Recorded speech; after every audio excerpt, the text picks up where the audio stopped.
RPM ko, mabilis sumakyat, so mabilis sumarangkada yung motor, and much more responsive yung throttle tulad yan ng mga sinasabi nila. Tagain yung throttle, ayan. Oh, kumakadyot eh, oh. Grabe. Naiiwan ako.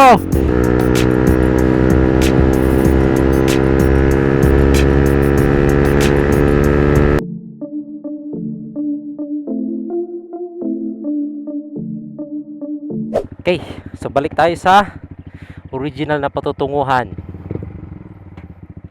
So lagi, pagkatapos magpakabit ng full system exhaust, most of the time, depende sa tao, ang next target natin is remapping. Sa mga di nakakaalam ng remap, ito, isa to sa mga nakakatulong para ma-fix yung AFR natin, kasi yung stock na AFR na gamit natin, well, nakaset siya sa stock exhaust natin kasi. So kailangan natin ito ipa-remap dahil nagpalit tayo ng full system, nag-iba yung size ng elbow, ganon. Nung full system mas lumaki, so kailangan natin ipa-remap para makuha natin yung tamang AFR and hindi mag-backfire yung motor natin. So yun yung kaya kailangan natin ipa-remap para sa longevity ng ating engine. So kailangan talaga yun.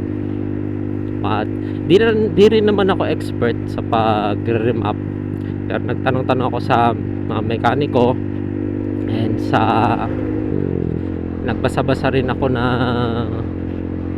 mga comments, mga articles, even sa YouTube nanood ako. May parang halo-halo yung mga opinion ng mga tao. I would rather be safe. Syempre, mahal natin yung motor natin, pinaghirapan natin yan. Mas better na ipa-remap natin for longevity ng engine, di ba? Mas tatagal, then mas better.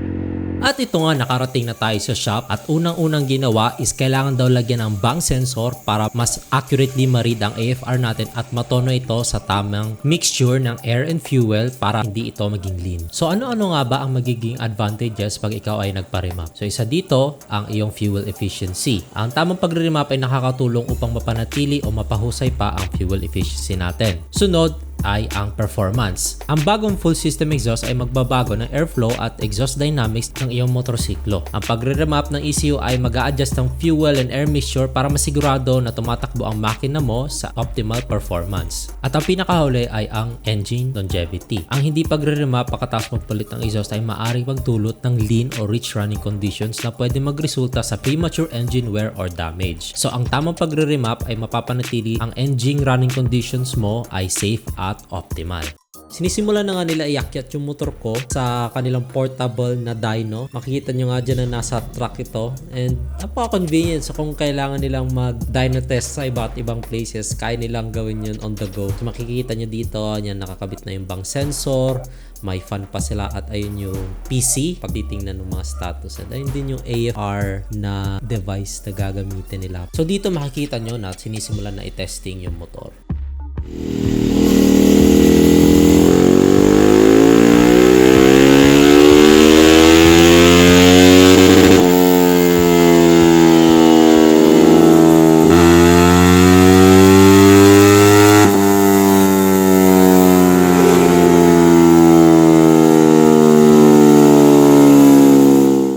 Tapos lang natin mag-remap sa snail speed, JJL snail speed dito sa may Ligaw, and nagkaroon ako ng additional 1 horsepower and torque. Talaga, ramdam ko dito yung difference. Ramdam ko yung difference ng before and after siya ma-remap. And ang number 1 agad na napansin ko is yung RPM ko, mabilis sumakyat, so mabilis sumarangkada yung motor, and much more responsive yung throttle tulad nga ng mga sinasabi nila.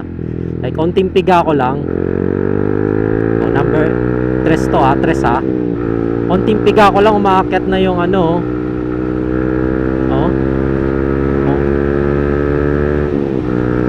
konting piga piga lang yan. Ramdam ko na parang naiiwan ako kasi ang bilis sumarangkada nung motor eh.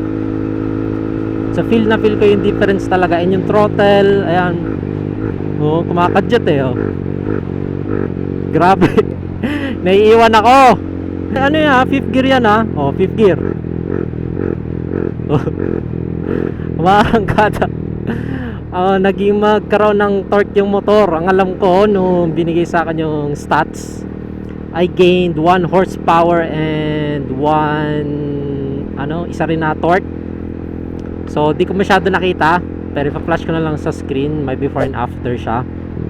So sa isip ko, maliit na bagay yung nadagdag na 1 horsepower and 1 torque. Sabi ko sa isip ko noong una kong tingin like, yun lang.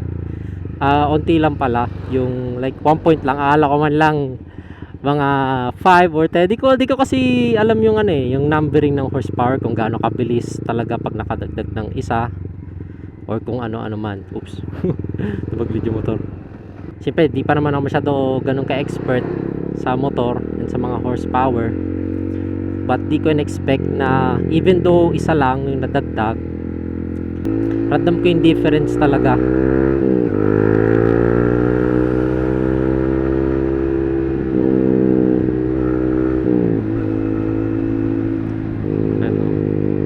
Very responsive, and di ko pa naman natatry pa ng medyo matagal, pero yung backfire, sabi ni sir na na-lessen daw ang pagbabackfire, and tinanong ko rin siya, sabi ko in the future, just in case na gusto ko magpalit ng tambucho, kailangan ko pa ba ulit magpa-remap. And ayun, sabi niya kung yung lang, yung muffler lang ang papalitan, no need na. Okay, so kung ang papalitan daw is yung full system or yung tubo, elbow, header, ganon, dun daw talaga ulit magpapalit kasi syempre itotono na naman, 'di ba? So ulitin na naman pagtotono from the start.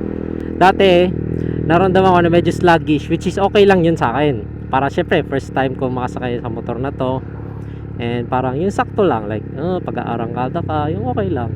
Ngayon na na-remap siya, kailangan ko agad mag-shift, onting piga lang, umiilaw na yung shift indicator. Try natin ito overtaken.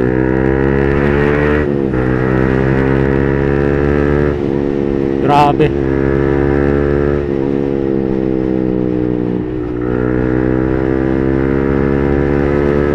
Kahit number 4 may hatak. Ano? Woo!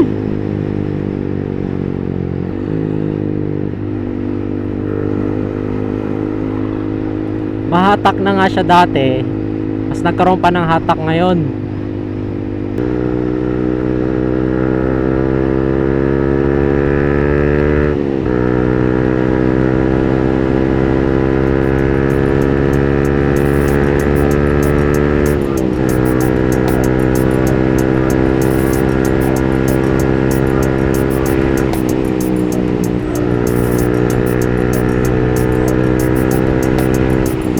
Ay, naku, nakakalula.